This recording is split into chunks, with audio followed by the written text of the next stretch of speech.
আসসালামু আলাইকুম। কেমন আছো সবাই? ভালো আছো সবাই? পড়ালেখা কেমন লাগে?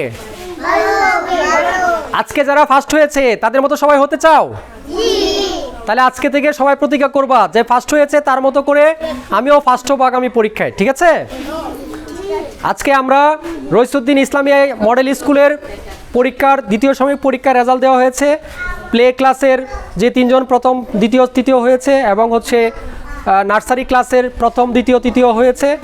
সবাইকে আমার স্কুলের পক্ষ থেকে, রইসুদ্দিন ইসলামিয়া মডেল স্কুলের পক্ষ থেকে, সকল শিক্ষকদের পক্ষ থেকে শুভেচ্ছা রইল।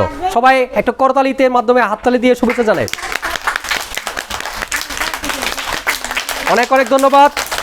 আগামী পরীক্ষায় আরও ভালো করার জন্য আজকে যারা কিছু নাম্বার 1, 3 নাম্বার, 7 নাম্বার করে কম পেয়েছো, আগামী পরীক্ষায় যেন তোমরা সবাই 100 থেকে 100 নাম্বার পেতে পারো সেভাবে পড়ালেখা করবা, ঠিক আছে?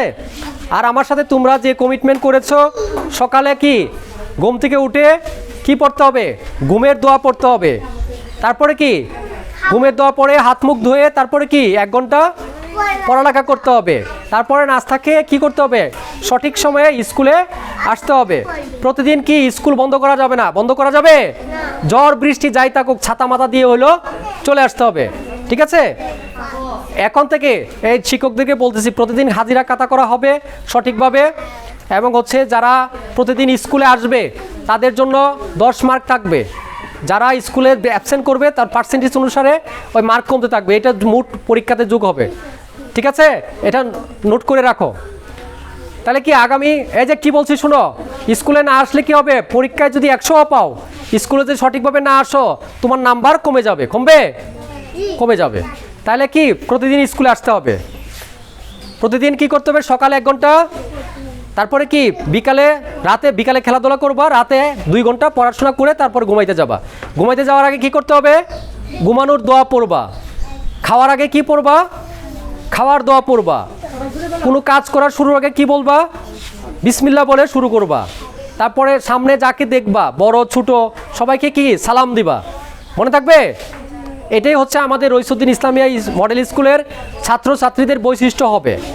যেন অন্য 2টা স্টুডেন্টের আমার কথা শুনো, অন্য স্কুলের ছাত্রছাত্রীদের থেকে আমার স্কুলের ছাত্রছাত্রীরা ব্যতিক্রম কোন দিক দিয়ে হবে?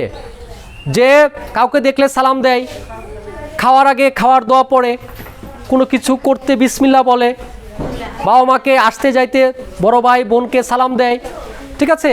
তারপরে সকালে 1 ঘন্টা পড়ালেখা করে, রাতে 2 ঘন্টা পড়ালেখা করে। এই স্টুডেন্টগুলোর বৈশিষ্ট্যই হবে আমাদের স্কুলের স্টুডেন্টদের বৈশিষ্ট্য। হ্যাঁ, মনে থাকবে সবার?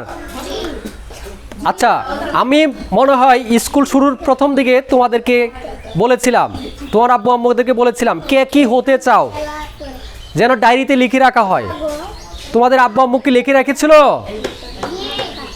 কে কে লিখেছিল বলো তো? তোমাদেরকে পড়ে শোনায় তোমরা কি হতে চাও? হাত তুলো। কি হতে চাও তুমি? তুমি কি হতে চাও? বড় হয়ে কি হতে চাও? হাতে নিচে নাও। বড় হয়ে তুমি কি হতে চাও? ডাক্তার হতে চাও? তো এটা লিখে রাখতে বলছিলাম না ডায়েরিতে লিখে রাখবা যে আমি কি ডাক্তার হতে চাই। তাহলে ডাক্তার হওয়ার জন্য সেই রকম পড়ালেখা করতে হবে। সারামণি দাঁড়াও, বড় হয়ে কি হতে চাও? ডাক্তার হতে চাও। তাহলে ডাক্তারটা তোমার ডায়েরিতে কি লেখা থাকবে, এবং সকাল সন্ধ্যা তোমার আম্মু তোমাকে স্মরণ করে দিবে। এই সারামণিকে তোমাকে কি করবে? এই ডাক্তার সারামণি এদিকে আসো, তোমাকে কি বলবে? তোমার আব্বু আম্মু কি এখন থেকে ডাক্তার ডাকা শুরু করবে? এই ডাক্তার সারামণি এদিকে আসো। তাহলে কি তোমার ভেতরে ডাক্তার হওয়ার একটা স্বপ্ন আস্তে আস্তে করে, না আমাকে ডাক্তার হইতে হবে। তাহলে এই ডাক্তার হইতে কি করতে হবে? পড়ালেখা করতে হয়, সেরকম করে পড়ালেখা করতে হবে। আমি আগামী পরীক্ষার পরে যে ক্লাস হবে সেই পরীক্ষার প্রত্যেকের ডায়েরি, শোনো, প্রত্যেকের